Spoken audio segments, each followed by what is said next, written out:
The Virginia Cable Telecommunications Association and your local cable provider presents Cable Reports.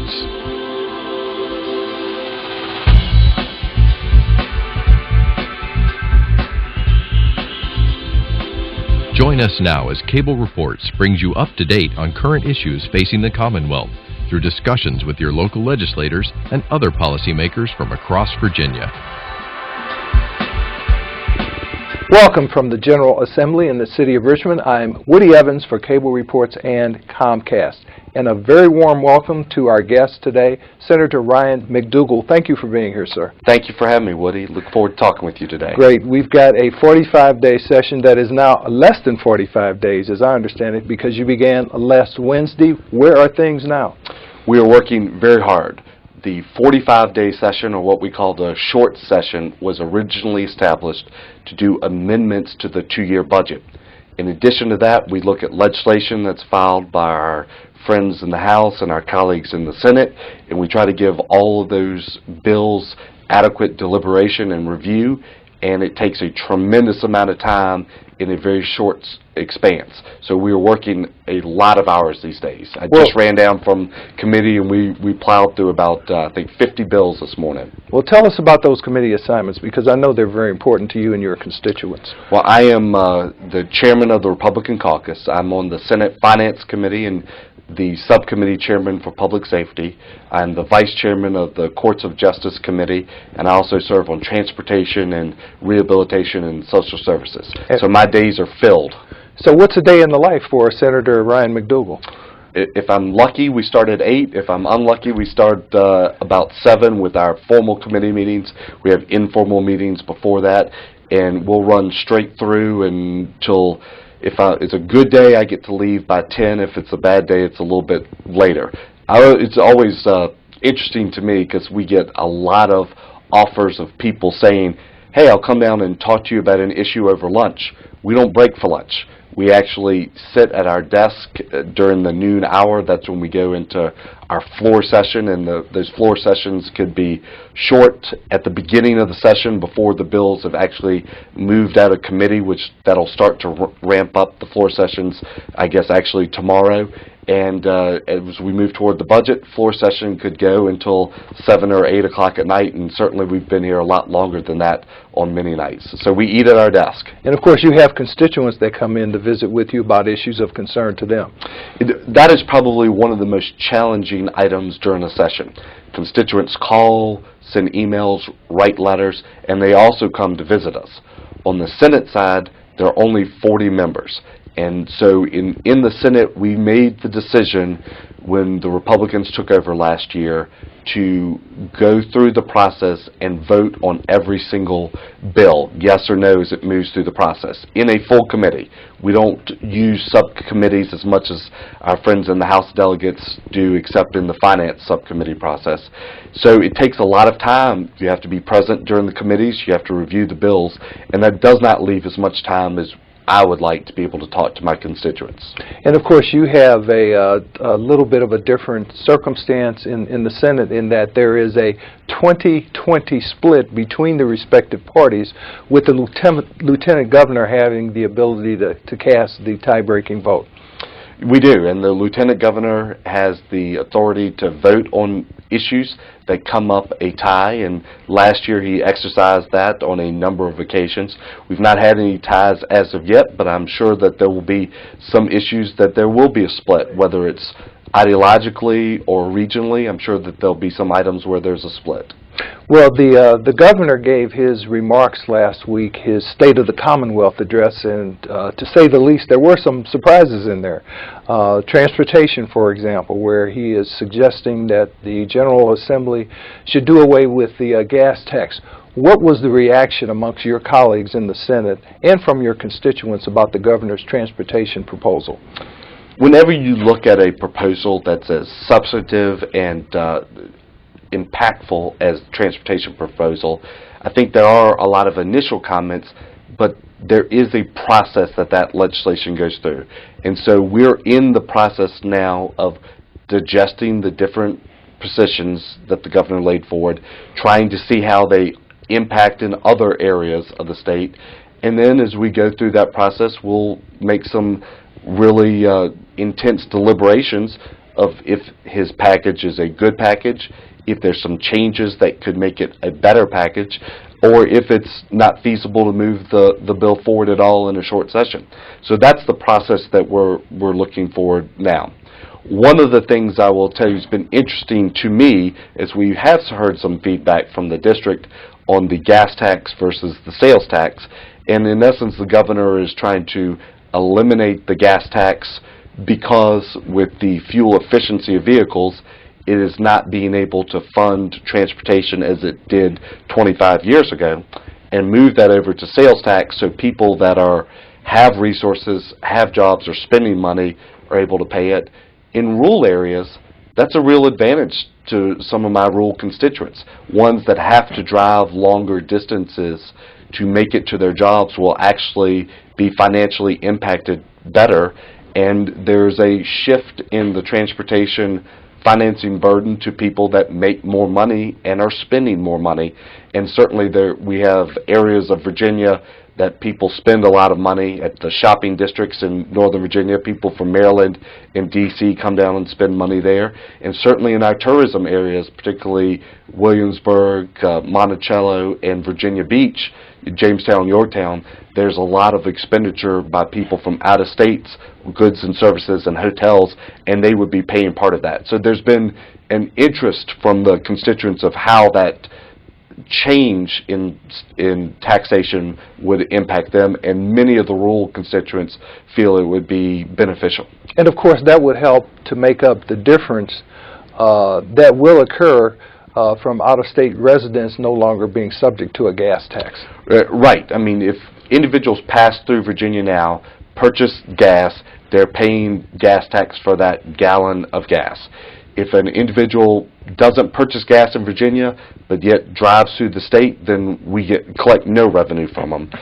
For example, if somebody drives in from Maryland to go to Tyson's Corner to purchase clothes, but doesn't buy gas in Virginia, then there's no revenue received by the Commonwealth. So it is a balancing decision, and you're trying to make good decisions going forward, and it's a challenge. But as Virginia has changed over the years, and certainly I think all would agree that our tax system is based on more of a agricultural, historic system, and some changes or modifications to that system to bring it up to how practices actually occur today, 21st century, are ones we need to consider seriously. Now, as I understand it, the diesel fuel would still be subject to the tax, given the fact that those are the large trucks that really cause a lot of damage to our roads. I don't want to get too much in the weeds, Woody, but one of the things that are not commonly known is Virginia is part of an interstate compact where we collect a tax that is actually 21 cents from heavy truck owners that mainly use diesel.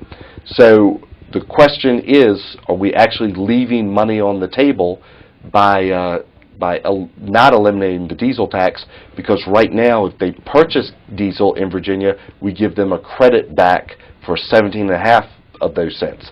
So it's not as clear as you might think it is, and those are some of the difficult decisions that we have to look at, try to make sure that we're apportioning out the taxation or revenue generation part of that equitably, and when we make a change, we don't do something that's unintended and maybe not picking up resources where they had been paid for before. So it's not as simple as what you might think when you look at it straight on. So the old saying, the devil's in the details, still applies. He's very much in the details, and he's very active in them as well.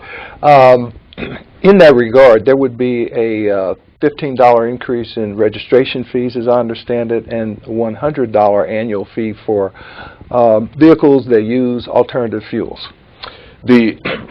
My understanding is the governor's rationale for the alternative fuel vehicle fee, and I think that that's at the purchase of those vehicles, is right now Virginia funds transportation in two major ways. One is a state gas tax, and the other is federal gas tax, that a portion of that is returned back to Virginia.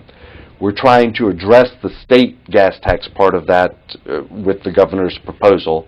And then the second piece of his proposal is trying to deal with the fact of the federal gas tax is also a declining revenue source, and those who have alternative fuel vehicles are taking an opportunity with that their increased gas mileage more so than others, and an item to get at their fair share of transportation.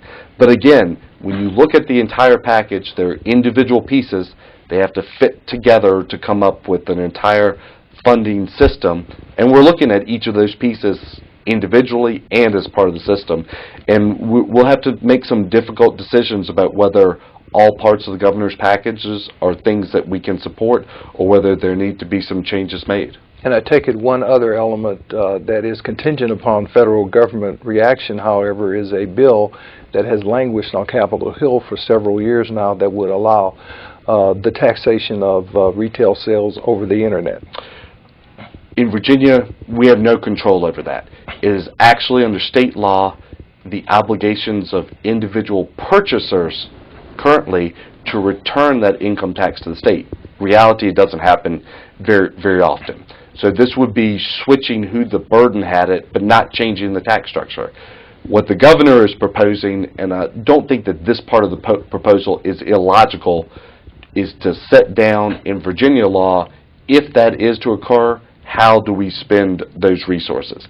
If the federal governments make no change, it will have no impact. But if the federal government does make that change, then we need to make a decision on how to spend those resources. The governor is proposing a way, and we have to look and see if that's the best way. Well, as someone remarked to me the other day, this is like Groundhog Day again. Transportation is back. It's been with us for a number of years, but it is obviously the linchpin. It's a core function of government. It drives everything in the state. We have to make sure that we do find some funding source. Funding for transportation is one of the core functions of state government. We actually have a few things that we focus on. Education system, K-12 and higher education, corrections, transportation, and then the Medicaid and social services. Those are the items we spend in excess of 90% of our state budget funds on. And so this is one of those top 5 items, and we need to look at all the options very seriously, particularly as we've seen over time the cost for maintenance of the current system that's already in place has increased due to inflation, and the revenues that have been received because of how we administer the gas tax have decreased based on fuel efficiency, people driving less over the last few years. Now, you mentioned health care, and I don't think anyone argues that those costs have increased significantly as well, nationwide and as well for the Commonwealth. And there are a couple of more decisions the state faces, and that's Medicaid expansion, the creation or non-creation of a state health care exchange. Talk to us about those issues. Very challenging issues. I was just at a meeting over the weekend, because our job does not stop during session, of other Senate leaders from around the country, as we were trying to piece through these decision-making processes so we make good decisions. Medicaid is, if I'm not mistaken, the single largest increase in our budget over the last number of years. So it is one that is increasing, and we need to look at how we can deal with that system, making sure we're providing good services, but making sure that we're keeping control of cost. That is not easy to do, in large part because the state has only a limited role in the administration of the process. Many of the rules are set by the federal government, and then we have to look for efficiencies and creativity within those rules. We have 2 decisions to make this year. One is on the health exchanges. An exchange simply is the vehicle or the system where citizens and businesses will go to purchase insurance in the future. So it's kind of like a portal how that is done. There have been some different ways that states across the country have decided to put exchanges in place. One of those options is the federal government. I personally was more in favor of the creation of a state exchange so that Virginia could make decisions on how insurance was purchased, as we've done historically. In recent times, I've changed my thought process because the number of decisions that Virginia will be allowed to make versus the decisions that the federal government has imposed upon us are actually very small. And the expense for us to create an exchange is significant. So until we can get a system where Virginia has a greater ability to make decisions in the exchange, I think having the federal government pick up that cost is best for Virginia citizens, but one that we will need to continue to re-examine as we go through the process. Now, in terms of the expansion of Medicaid, I've seen figures that suggest close to 400,000 people may be Medicaid eligible if the state decides to expand Medicaid coverage. That's a lot of people. It's a tremendous number of people. What the federal government has said, right now they say there's a Medicaid population. Federal government says, Virginia, if there's $1 worth of cost, we'll split that with you. We'll pick up 50% of the cost, you pick up 50% of the cost. Federal government has also come down and said, Virginia, if you expand the number of people to that estimate of, I've seen anywhere from 400 to 475,000 people. It's not exact science. We can only do estimates. We'll pick up the full cost of those individuals for 3 years. And then we'll pick up 90% of the cost for another couple years. But the question I have as a steward of Virginia taxpayers' dollars, what reliance can we have in Virginia that the federal government will put that new population permanently in a different status than what they're just matching 50 cents out of the dollar for now? So we have to expect, I think, that at some point that new population will be paying at least 50% of those costs. We had a presentation by the Secretary of Health and Human Resources. The estimate of when we would be picking up 10% of the cost are somewhere in excess of $275 million a year. So if we drop down to 50% of those costs, you can do the simple math on that, and it's close to $1.25 billion, and that's in today's dollars. So a few years out, we already know Medicaid is our highest expander of budgets. You could look at some substantial cost, and if we expand today, I think that we would be committing Virginia at some point in the future to taking on an extended budget item that could exceed $2.5 billion every biennium. That's a big decision to make, and one that I personally am not prepared to make at this point without some additional insurances. We also need to really look at how we administer the system and be creative about how we do it. So good services are still applied, but we're controlling the most serious cases. As we've done some research, particularly in our some of our prison populations and through Medicaid population, we're finding that there are a small number of individuals that have the highest cost to the system. One point we found that there was a population of a limited number of individuals, less than 20, that was having a 5% cost impact on the system. We need to find more creative ways and be on top of that more. Part of our challenge is the federal government, anytime we make a change, we have to apply for a waiver, and they do it differently. It's complicated, it's difficult, and it takes some effort. But in Virginia, we're working to be creative and put that effort to try to save dollars because it is expensive. Now, another cost-benefit analysis that the General Assembly is addressing relates to lifting the potential lifting of the moratorium on uranium mining, and of course there are health issues related to that. There's potential for new jobs. There's potential for additional sources of revenue there. How do you approach that kind of an issue? It is the single most commented issue from individuals in my district that we've received. I've received more mail, more email, more phone calls on lifting the moratorium on uranium mining than any other issue over the summer and leading into the session.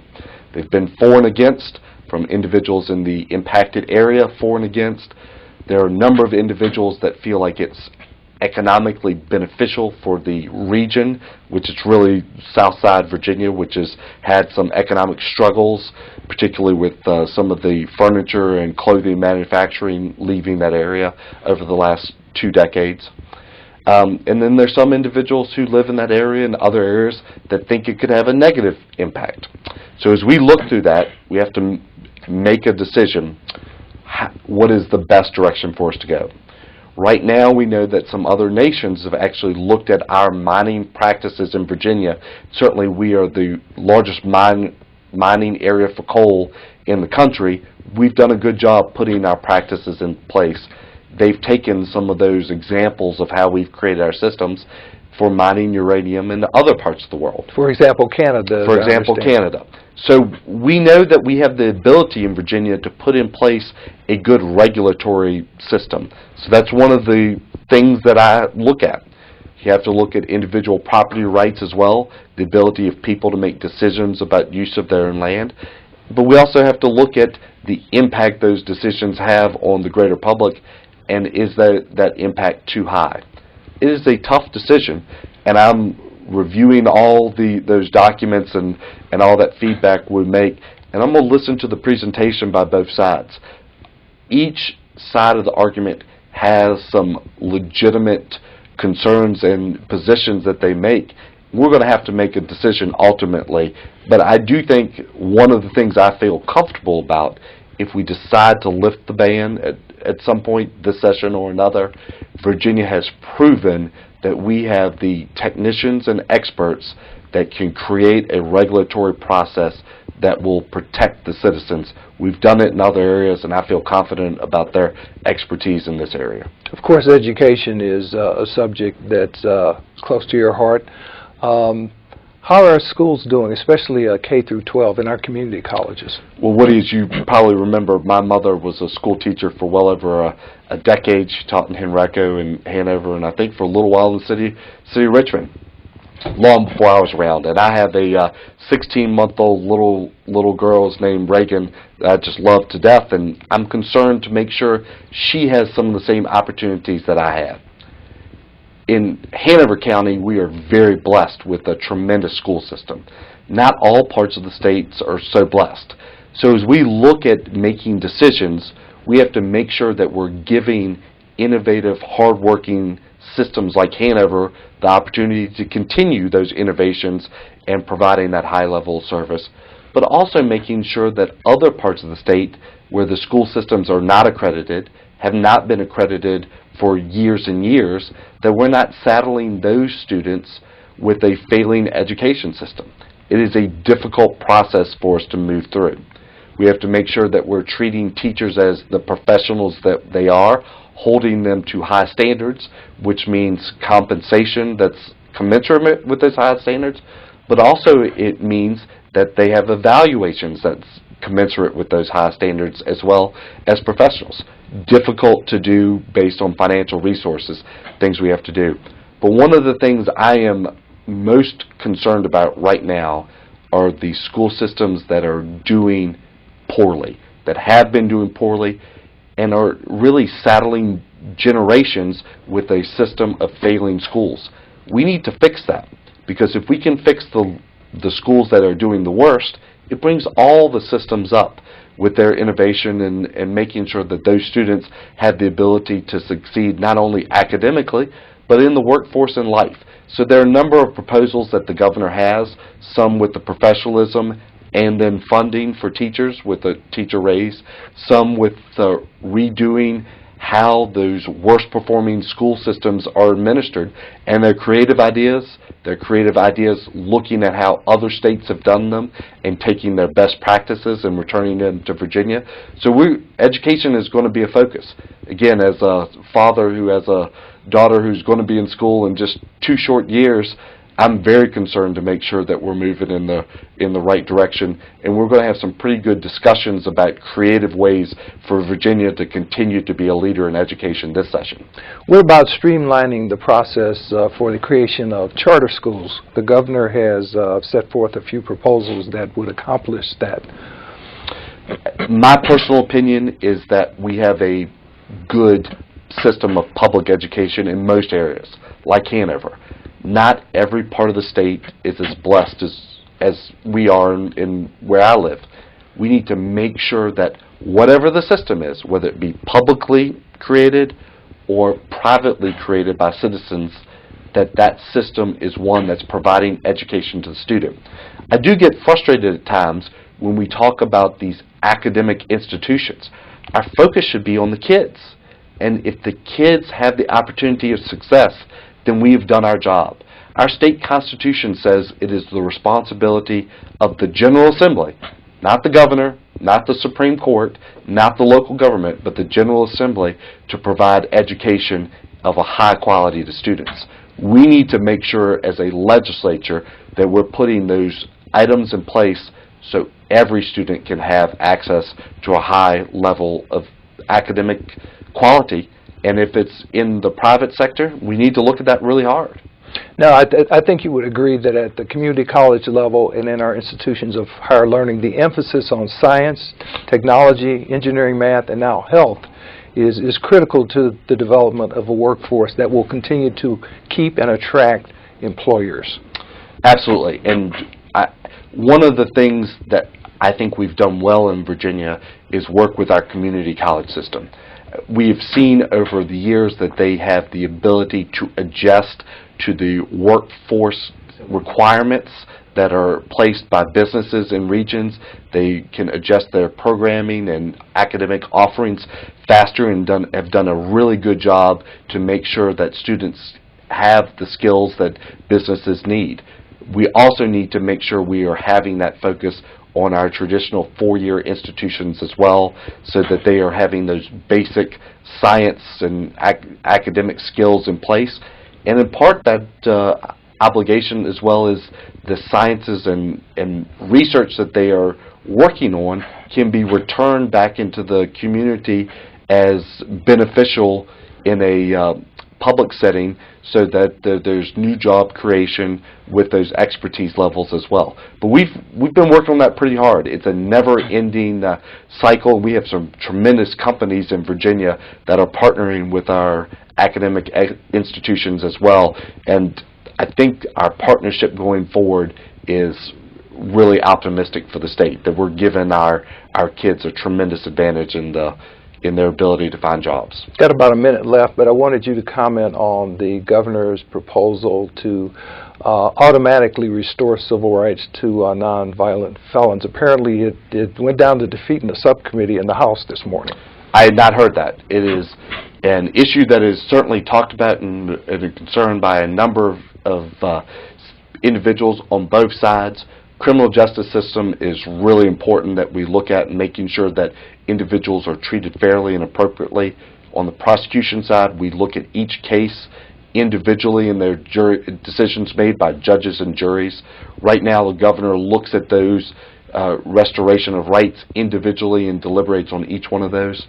The system that we have is one that we always need to examine, but I had not heard that it had gone down in the subcommittee. I don't know if we have legislation proposed in the Senate, but I knew it was in the House. Thank you very much. We appreciate you being here, Senator McDougle. Thank you, Woody. Glad to be here. Thank you for watching Cable Reports, brought to you by the Virginia Cable Telecommunications Association and Comcast. Until next time, I'm Woody Evans.